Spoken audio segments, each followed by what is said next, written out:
My name is Avery. I'm 32 years old. And the night my daughter tugged on my sleeve and whispered, "Mommy, why does Daddy smell like someone else?" I almost laughed it off. I almost did. But something in her eyes stopped me. She wasn't scared. She was just confused. The way kids are when they notice something adults have already trained themselves not to see. That was 8 months ago.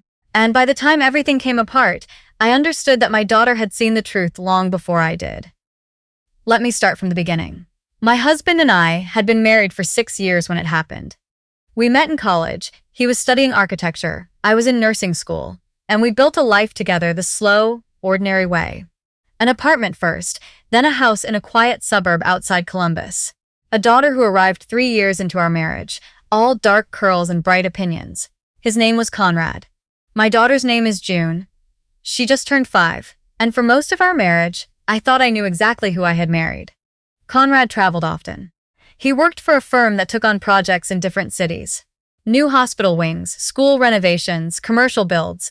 So it wasn't unusual for him to be gone, Monday through Thursday, sometimes longer. I'd grown used to it. June had grown up with it. Tuesday nights were our girl nights. Pancakes for dinner, a movie she'd seen 17 times, her falling asleep on my shoulder before the credits. It was our rhythm. We were fine. Or I thought we were. The first strange thing happened on a Wednesday in November.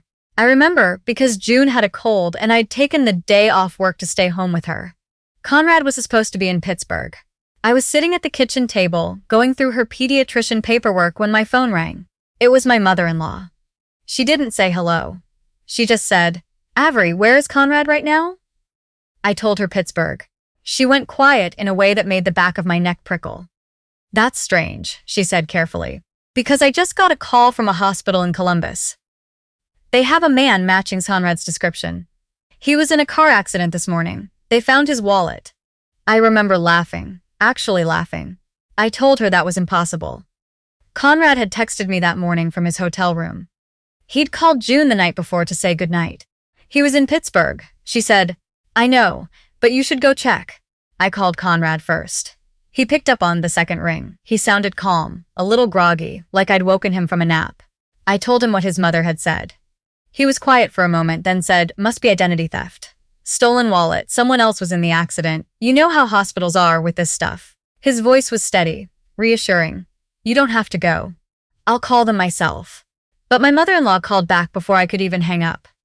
"Avery, please just go. For me." So I drove to Riverside Memorial. June was still running a low-grade fever, and I didn't want to bring her, so I called my neighbor to sit with her for an hour. The whole drive I kept thinking, this is a mistake. This is a bureaucratic mix-up. Conrad is fine. I'm going to walk into that hospital, and it'll be someone who vaguely resembles him and we'll laugh about it later. I parked and walked through the emergency entrance. I gave the front desk Conrad's name. The woman looked at her screen and said, "Room, are you his wife?" "Yes," I said yes. She walked me there herself. The room was dim. There was a man in the bed. He had an oxygen mask over the lower half of his face. His left arm was in a brace. His right hand rested on the blanket beside him, fingers loose, and on his ring finger was a gold band. The same gold band I'd placed on Conrad's finger 6 years ago. I grabbed the doorframe. My body went cold in a way I hadn't felt since nursing school, the first time I watched someone die in front of me.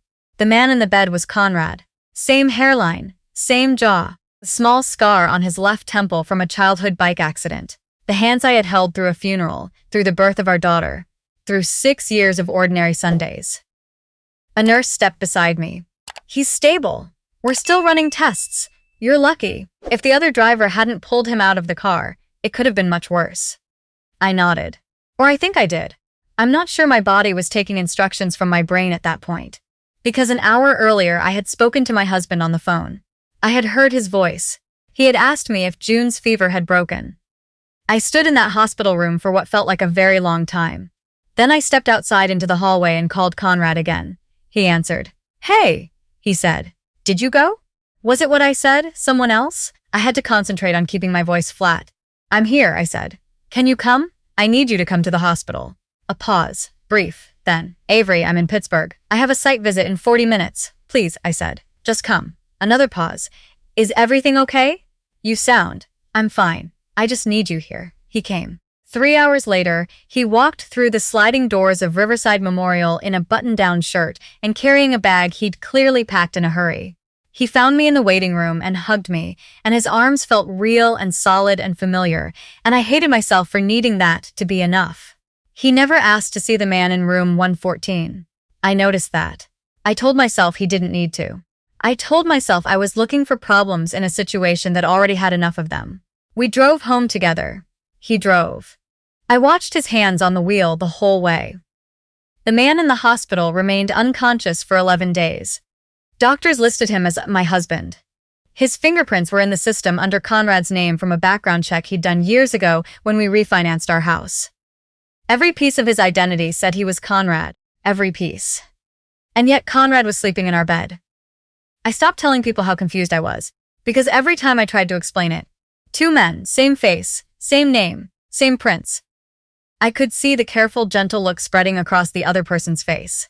The one that means they're worried about you, not the situation. So I stopped talking, and I started watching. Conrad at home was exactly as he'd always been. He knew where the spare key was hidden. He knew that June liked her grilled cheese cut in triangles, not squares. He remembered the name of the professor I'd complained about in my second year of nursing school. He knew our first dance song.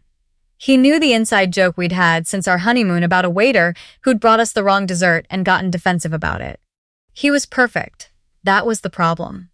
He was a little too focused on being perfect. At 2 in the morning, about 2 weeks after the accident, I woke up and he wasn't beside me. I found him in the kitchen, sitting very still at the table in the dark, not on his phone, not doing anything, just sitting. I asked if he was okay. He turned and smiled. Couldn't sleep. Go back to bed. I stood there a moment. You used to pace when you couldn't sleep, I said. Walk around the block. He blinked. I do that too, he said easily. I went back to bed. I stared at the ceiling until morning. June noticed before I let myself notice.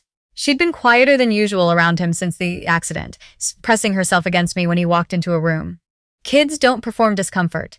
They just have it, clean and unedited. I watched her watch him one evening when he was helping her with a puzzle, and her face was the face of someone being polite to a stranger. My daughter was 5 years old, and she knew something I was still arguing myself out of. I started doing small tests. I mentioned a trip we'd taken for our anniversary. I changed a detail, said we'd stayed at a hotel in Savannah when we'd actually gone to Charleston. He agreed. Nodded. Said, yeah, that place had the best shrimp. I didn't push it, but I put it away. I asked him about his sister's dog. His sister didn't have a dog. He said, oh, Rex? Yeah, she's had him for a while now. He caught my expression and shifted. Or wait, did she give him up? I can't keep track. I smiled. I said nothing. The man in the hospital woke up on day 14. I wasn't there. A nurse called me because I was still listed as his emergency contact. By the time I arrived, he was sitting up in bed, looking pale and bewildered and deeply frightened in a way that made my stomach drop. He looked at me and said my name, not Avery. My actual name. The nickname only Conrad used. The one I hadn't thought about until that exact moment, until he said it, and my whole nervous system recognized it before my brain caught up. I sat down in the chair beside him and took his hand. His grip was weak but familiar in a way that made me want to cry, in a way I didn't have words for yet. What do you remember? I asked. He remembered leaving Columbus in the morning. He remembered the highway. He remembered a black truck drifting into his lane and then nothing. He didn't remember anyone being near the scene. He didn't remember the other driver who had pulled him from the car, who had made sure he was found. I went home and said nothing to the man in my house. I called my mother-in-law that night after June was in bed. I locked myself in the bathroom and sat on the edge of the tub and told her everything. She was quiet for a very long time. Then she said one name. Emmett. Conrad had a friend named Emmett Varga. They'd grown up together, 2 streets apart. Emmett had been at our wedding. He'd held June when she was 3 days old. He was godfather in all but name. We just hadn't gotten around to making it official. Emmett had also been in love with me. Conrad had told me, once, years ago, casually, in the way you tell a story that's resolved itself.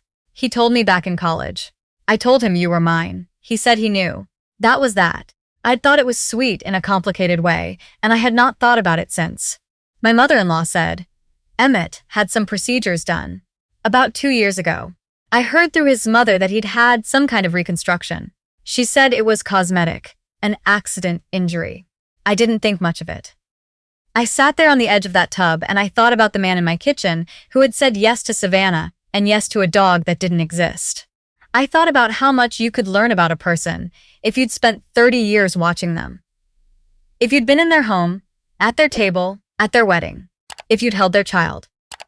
The next morning, I called in a favor from a colleague at the hospital, someone who worked in records. She owed me one, and she was discreet. I asked her to pull whatever she could find on a patient named Emmett Varga. Anything connected to reconstructive or cosmetic procedures in the past 3 years. It took her 4 days. What she found took my breath away. A series of procedures at a private surgical clinic outside of Dayton. Facial reconstruction, jaw recontouring, rhinoplasty, hairline work. The clinic specialized in what they called identity adjacency procedures, mostly for burn survivors and accident victims. But among the files were notes. Personal notes from the consultations. The patient had brought photographs. Dozens of them. All of the same man, my husband, and in the psychological evaluation required before the final procedure, there was a section for motivation. The evaluating therapist had noted, with what I imagine was professional concern, that the patient expressed a desire to, quote, correct a mistake that was made a long time ago. He had described a woman he believed should have chosen him. He had described her life, our life, in specific detail. The house, the neighborhood, the daughter. When I finished reading what my colleague had sent me, I sat in my car in the hospital parking garage for 22 minutes. I know because I watched the time on my dashboard. Then, I went back inside and visited my husband, the real one. He was improving, sitting up on his own now, getting some color back. I told him everything. I watched his face go through shock and fury, and something that looked finally like grief, not for himself but for what I'd been living with in that house. He reached for my hand and I let him hold it, and we didn't talk for a while.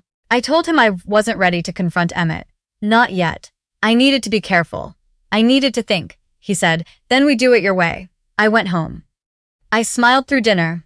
I let Emmett help June with her bath and read her a story and tuck her in.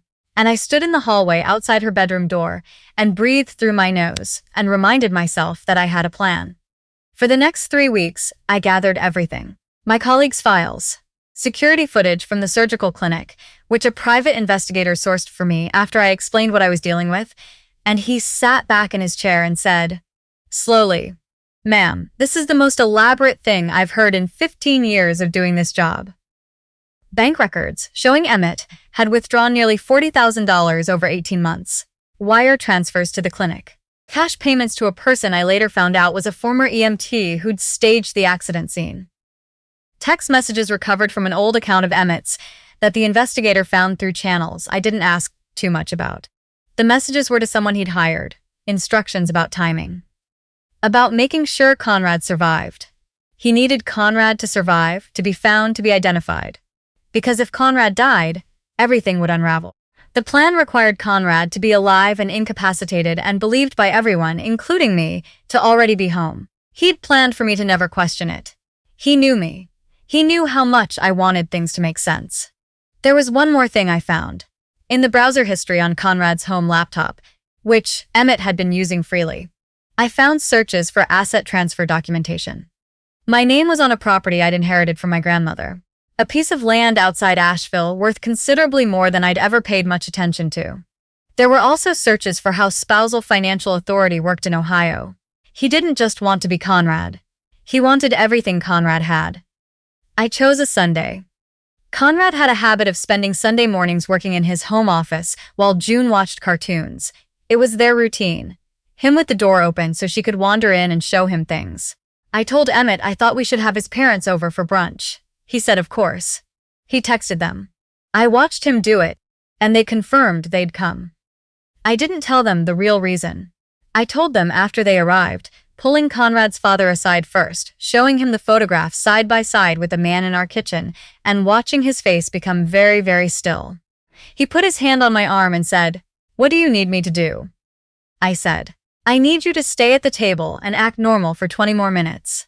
I had called the detective 2 days before. A woman named Detective Solis, who had listened to everything I told her without interrupting once, and had at the end said, "You did the right thing coming to me before you confronted him." She brought 2 officers with her. They waited outside. I sat down across from Emmett at the brunch table. His parents were there, my in-laws. June was eating a piece of waffle and getting syrup on her sleeve. I put my phone on the table. I pressed play. It was the security footage from the clinic. His face, Emmett's face, before the procedures, walking in, sitting across from a surgeon, pointing at a photograph. The room went completely quiet. He looked at the screen.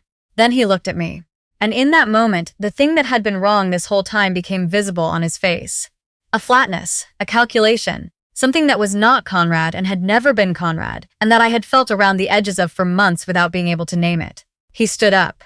He said my name, my actual name, not the nickname this time. And his voice was different, harder. The front door opened.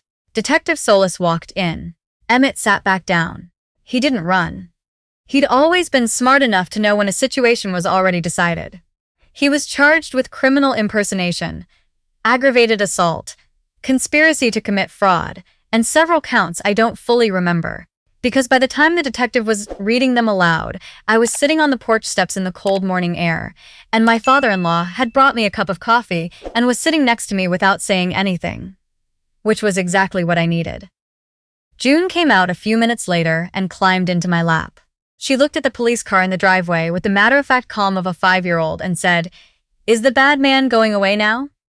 I held her tighter and said yes. The trial took 8 months. Emmett's defense tried several angles: psychological duress, an unusual and troubled obsession characterized by a break from reality. The judge was not moved. Neither was the jury. 14 months after that Sunday brunch, he was sentenced to 22 years. Conrad came home from the hospital in January. He walked through our front door on a Tuesday evening, which is a girl night, so there were pancakes. June ran to him and he picked her up and she pressed her face against his neck and breathed in and then pulled back and said, with enormous 5-year-old seriousness, "You smell right." He laughed. I cried. She looked between us like we were being very dramatic. There are things I think about still. The way I'd taught myself not to trust my own discomfort. The way I'd smoothed over every small wrongness because the alternative was too large to hold. The way my daughter, 5 years old, unburdened by the need to be reasonable, had simply known. I think about what Emmett believed he was taking. He thought he was stepping into a life. He didn't understand that a life is not a house you move into. It's something that gets built between people, in the specific ordinary moments, in the private language of a marriage, in the way a child reaches for you in the dark. You cannot steal those things. You can wear someone's face and sleep in someone's bed and eat breakfast at someone's table, and you will still just be a stranger, standing in the middle of someone else's story, wondering why nothing feels real. Because none of it was. And the man who tried to take everything ended up with nothing left at all.